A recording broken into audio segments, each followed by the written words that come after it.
fired. A lawsuit claims it happened in a small Georgia town. Channel 2's Dave Huddleston talked to the black police officer who says he was fired for dating a fellow officer who was white. It's an unusual case for 2019. Karone Robinson says going public with his relationship caused his life to quickly spin out of control.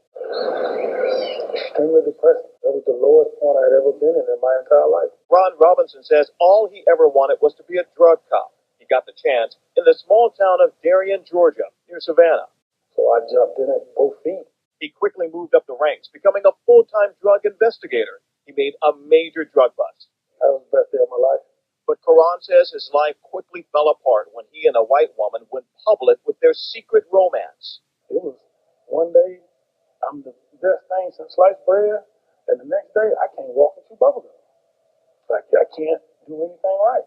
And he says there were other signals he ignored, like the Nazi flag that hung for years in the Darien Police Department. I totally blocked the flag out. It's been there for so long. Karone says the trouble began when the chief suspended him for going to Atlanta with his girlfriend in his police car. He was suspended again for working with the sheriff's office.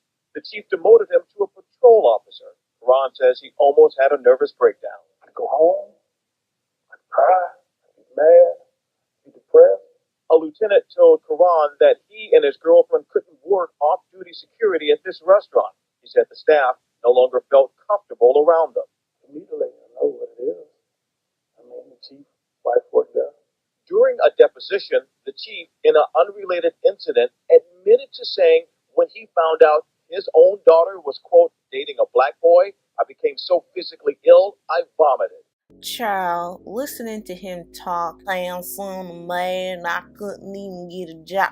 It's like something ain't right with him. It speaks volumes about a lot of our people, which I don't even constitute him being part of our people because I feel like once you swirl, you're on your own. So please don't expect for me to make a video in support of you or anything like that. First of all, let's say red flag one. You're working at a police department in Georgia and I hear so many stories of how racist it is down there in Georgia. That's strike one. Strike two, the department that you're working at has a Nazi flag out in the open and that doesn't scare you enough to leave. And let me tell you, there was this deranged black idiot woman that called into my live one time and she was trying to really sell me the idea of swirling, and she had the nerve to admit that her husband's grandmother was a freaking Nazi and he purposely withheld that information from her until she was ready to meet his family. I'm like, something is wrong with you. You can't be over here promoting swirling when you're dating somebody that purposely withheld from you that they come from a family of white supremacists. How stupid can you be? Not my fault your self-esteem is so low that you couldn't get a regular man that doesn't come from a family that's a white supremacist family. But let's get back onto the story. I've personally never understood the glutton for punishment that some of our men have, where it's like they don't have the ability to learn from history. Historically, they have been showing you for years that they are willing to die for the sake of you staying away from their women unless you have a certain amount of money. And if you have a certain amount of money and resources, etc., then they'll basically use their women to pimp her out, in essence, to extract all of your wealth only for her to reinvest it back into her own community. You can kill them and they will still go and date them. You can threaten to kill their families and they will still go and date them. And you can take away their ability to support themselves and their children if they have them, and they still turn around and date them. There's been cases like Timothy Coggins. He was killed in the 80s because these white supremacists didn't like the fact he was dating a white woman. That didn't stop some of these black men. You clearly see in most recent cases how many of these men have been accused of raping these non-black women because they're just simply dating them, and that doesn't stop them. And you even see with the case of Albert Wilson. Albert Wilson has been sentenced to 12 years for kissing a white girl who was 17 at the time. She claims that he raped her. There was no evidence of her being raped or even any seminal fluid in her at all, and he got sentenced to 12 years. And y'all really think I'm gonna be out here making a video in support of him and telling people to help him get off and support a GoFundMe to pay for his legal fees? I'm not doing a dang thing. And women that y'all even accuse of swirling, you don't know how many videos is out there on YouTube that people have accused me of swirling. They've said some disgusting, vile things about me that's an outright lie. And the fact that these men are actually doing some of these things, they're actually swirling, actually turning their backs on our people for the sake of non-black people, and y'all still say they should be supported, that lets you know that there is a massive hypocrisy going on in our communities where we hold black female swirlers swirlers' feet to the fire, but we always seem to try to give a pass to some of these swirling black men. And notice how they say that he lost his job. I didn't hear anything of them saying that the white